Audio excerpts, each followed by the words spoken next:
Welcome back to another episode of Rock Boys Football, Week 1 in the books. Time to update the SEC Power Rankings heading into Week 2. And, not a ton of change in terms of how we stack these SEC programs. That being said, I do feel like we learned a lot about specific programs like Georgia, like LSU, Texas A&M, and Florida. So there are some shakeups in terms of how I stack these SEC teams. Fired up to get into it. Now, before we do, and as always, most importantly, let it fly in the comment section. There are so many different ways that you can go about stacking these SEC teams. I'm sure there's going to be a lot of people listening to this that disagree. And quite frankly, I don't even know if I feel great about these rankings myself. So would love to hear from you all in the comment section. Of course, if y'all do enjoy the content, consider subscribing to the channel. Without further ado, let's get into it. And I want to start with Georgia, that I think was the most impressive SEC team that we saw week 1. You look at this Georgia defense, and we kind of had this conversation with the Georgia fans the other day. This Georgia defense kind of reminded me like it did in 2021, just smothering, just bigger, faster, stronger than offenses that are trying to operate against them. You had guys like Jalen Walker really seem to take that step. Raylan Wilson at linebacker, Malachi Starks kicking down to that star position and playing like the All-American that we know he is. KJ Bolden looked phenomenal as a freshman 5-star safety.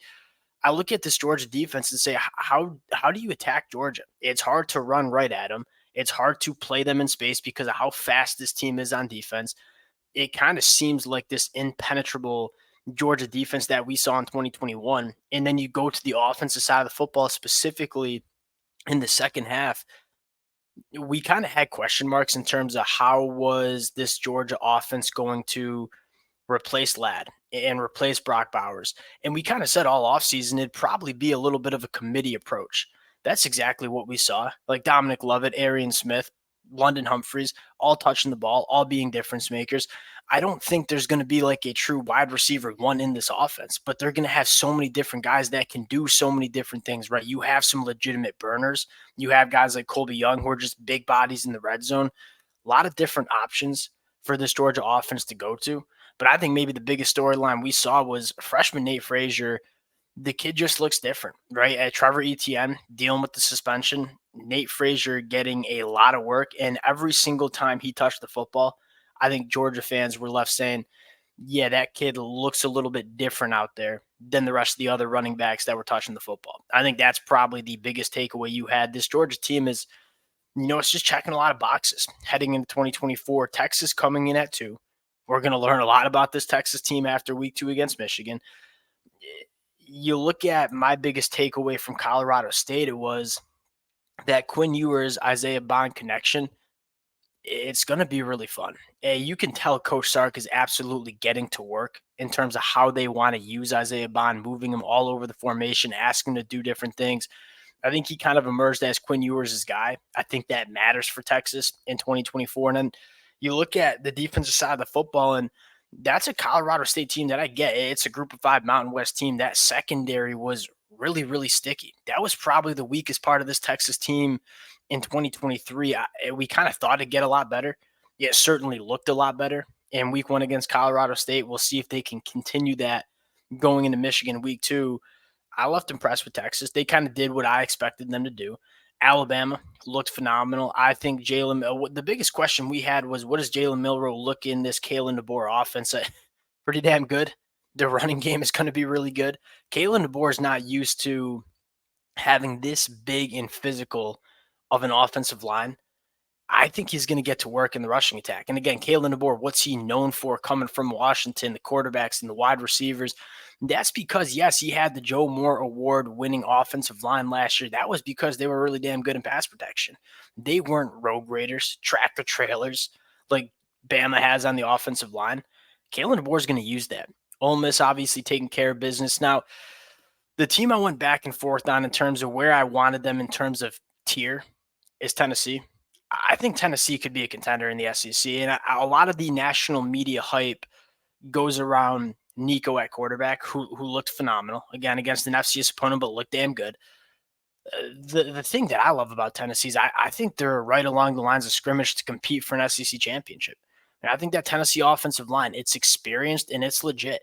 You look at the rushing attack, going to be very good, especially with Nico's athleticism. You look at the defensive line.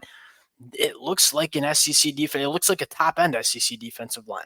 You go back to 2022 and 2021, like when this team was fun but didn't really have a defense they could rely on. It kind of dealt with just not looking enough like Georgia and Alabama along the lines of scrimmage. I think Tennessee's starting to look like that team along the line of scrimmage. That's why I'm so high on Tennessee. Certainly could be a contender. If they take care of business against NC State week 2, I'm going to throw them up in the contender spot because I think this team it's a lot more legit and complete than a lot of people give it credit for. Missouri coming in next, really, really solid. Don't play a very hard schedule. You could certainly see Missouri playing for an SEC championship. I still want to see them play a little bit better competition because my concern, not really with the offensive line. Like you look at Brady Cook, good offensive line, Luther Bird, I'm good with the offense. Do they have the difference makers on the defensive line replacing Blake Baker at DC? Those are the question marks I have, so I'm going to leave him there. I get that's low from Missouri because I'm high on this team, but I don't know if they have the difference makers in the front seven that some of the teams that are above them do. I'm leaving LSU in the dark horse category.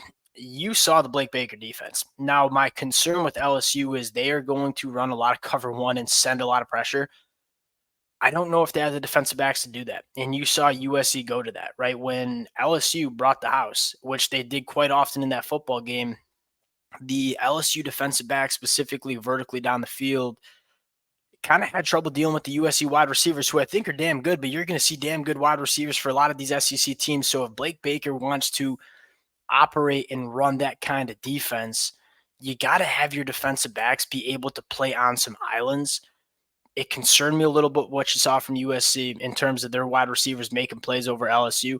That being said, you can tell this defense has a little bit of a different attitude. Now, Allie, at the very least, I was just happy to see LSU just not sit back there and let USC pick them apart. At least they brought some pressure. They tried to affect the quarterback. Miller Moss played a really good game. Now, I think the biggest takeaway you can have is this LSU offense is going to be just fine. Like Garrett Nussmeier's a dude. Garrett Nussmeier played a very good football game against USC. And so that's my biggest takeaway is they still have a very good quarterback in the SEC. They still have a very good offensive line. I do still think this LSU team can be quite dangerous for a lot of teams in the SEC. Now, moving down a tier, I'm going to go with Oklahoma here. Why Oklahoma is at this tier, not the dark horse tier, has everything to do with their offensive line. I think that defense is going to be very good. I'm a Jackson Arnold believer. They have the weapons on the outside for Jackson Arnold to be successful. They check a lot of boxes. The one box that they don't really check, and I don't think they checked against Temple, was the offensive line. And we've seen a lot of teams that are good, like good SEC teams that have a lot of talent and good quarterbacks and good wide receivers. But if you don't have a good offensive line, every single college fan that's listening to this knows it's really hard to win football games consistently in the SEC when you can't get it done up front. And I'm not sold Oklahoma has that yet. Now, they got a couple more weeks to kind of show me that they have it until they start getting into SEC play. But I got to see more from their offensive line before I put them in that next tier. I think this team's really good. So if that offensive line does come together, I think Oklahoma can be dangerous. Texas A&M, this was a team that I had in the dark horse category preseason. I'm going to move them down.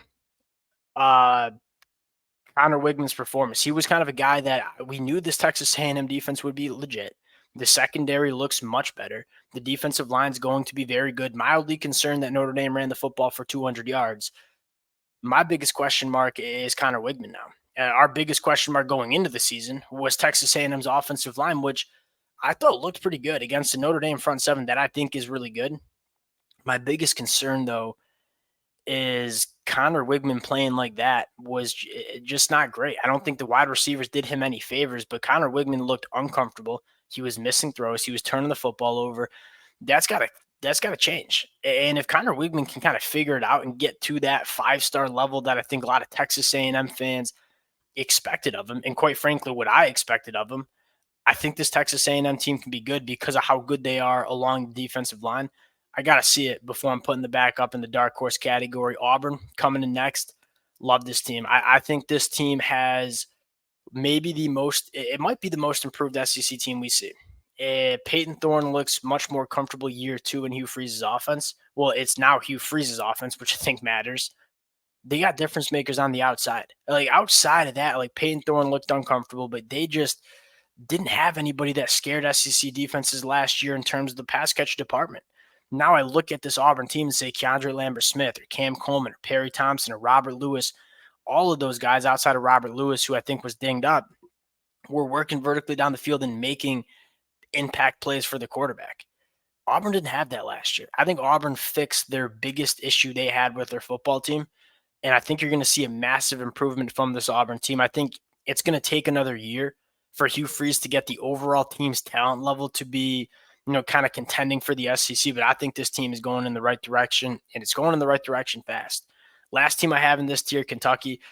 Look, Brock Vandagriff at the very least is going to be a quarterback that provides juice to this offense. Like Devin Leary was, for lack of better terms, just a pedestrian average quarterback that didn't show up in big games. Brock Vandagriff has a ton of talent. The Georgia fans know this, and they're going to ask Brock Vandagriff to be a guy. Now, he put the ball in harm's way a little bit more than I would like against Southern Miss, but what he can do with his legs, the kid has an absolute howitzer attached to his arm. I think he can provide Kentucky with that extra level of juice at the quarterback spot that they didn't have in the last couple of years, specifically with Devin Leary. And then outside of that, I think the defense is going to be really good. We all know they got horses up there like Deion Walker, but the secondary is damn good as well. I think this Kentucky team, it's going to be really interesting to see what Brock Vandagriff can do in the SEC, because we know the kid has some juice. Don't feel great category. Let's start with Florida. Hard to feel good about what you saw from them against the Miami Hurricanes. It's year 3 under Billy Napier, and they still have a horrible offensive line. Graham Mertz didn't play good, but just didn't have a clean pocket all game. They didn't do a good job getting their playmakers the football in space. They couldn't stop the run. They couldn't stop the pass on defense. It's just a lot of the same things we've been talking about Florida. It's still a problem year 3 for Billy. And if it doesn't get figured out quick, I'd be very surprised if Billy Napier makes it all of 2024 as this Florida Gators head coach. Arkansas. Maybe you could have had Arkansas over Florida, to be honest.